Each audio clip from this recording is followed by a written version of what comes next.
আজকে মূলত যে বিষয়টি নিয়ে আলোচনা করব সেটি হচ্ছে একাদশ ভাব। আর একাদশ ভাবে যদি বৃহস্পতি গ্রহের অবস্থান থাকে তাহলে মানুষের জীবনে কী কী সফলতা নিয়ে আসে। একাদশ ভাবকে অর্থভাব বলা হয়। আর অর্থ বলতে কিন্তু শুধু টাকা নয়, অর্থ হলো সময়ে বা অসময়ে যে প্রয়োজন মেটায়। আর এখন যদি ভাবোদ্ভাবন করতে হয় তাহলে দেখা যাবে যে একাদশ ভাব হলো ধন ভাবের দশম ভাব, মানে ধনের বিকাশ স্থান। বলা হয় একাদশ ভাবপতি চতুর্থ কিংবা পঞ্চম ভাবগত যদি হয় তাহলে একজন জাতক বা জাতিকার জীবনে নানা সুখ ও স্বাচ্ছন্দ্য নিয়ে আসতে পারে। সে পুত্রবান, ধার্মিক ও সকল প্রকার কার্যে সফল হয়। এখন জুপিটার বা বৃহস্পতি যদি একাদশভাবে বা 11th হাউসে যদি বসে থাকে তাহলে কি কি ফললাভ হবে। না, বৃহস্পতিকে বলা হয় বিস্তার, জ্ঞান, সৌভাগ্য ও উচ্চতর চেতনার কারক গ্রহ। এখন কারোর ন্যাটাল চার্টে বা জন্ম ছকে যদি একাদশভাবে বৃহস্পতি বসে থাকে তখন তা ব্যক্তিজীবনের সামাজিক ক্ষেত্র, দীর্ঘমেয়াদী লক্ষ্য ও লাভ ও সম্পর্কের ওপর গভীর প্রভাব ফেলে।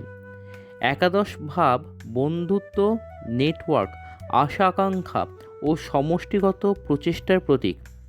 আর বৃহস্পতির উপস্থিতি এই ক্ষেত্রে সাধারণত একজন ব্যক্তির সামাজিক যোগসূত্র, সাফল্য, সৌভাগ্য বৃদ্ধিতে সহায়ক হয়। এই ব্যক্তিরা সাধারণত বহু বন্ধু ও পরিচিতি নিয়ে সামাজিকভাবে সক্রিয় থাকেন এবং মানবিক বা দাতব্য কাজে যুক্ত থাকতেও কিন্তু ভালোবাসেন।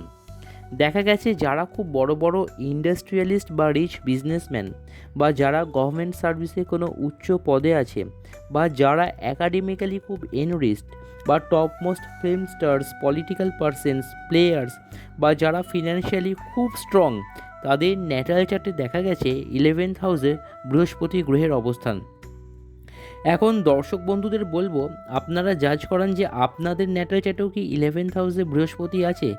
যদি থাকে তাহলে রাইট হ্যান্ডে ইয়েলো স্যাফায়ার অবশ্যই করে ধারণ করুন, because it will work as a catalyst, মানে অনুঘটকের কাজ করবে।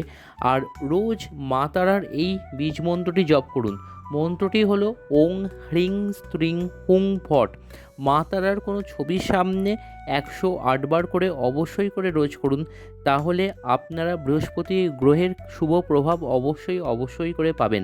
দেখা হচ্ছে আপনাদের সাথে পরের ভিডিওতে। দেখতে থাকুন আপনাদের সকলের চ্যানেল মহাবিষ্ণু। ধন্যবাদ।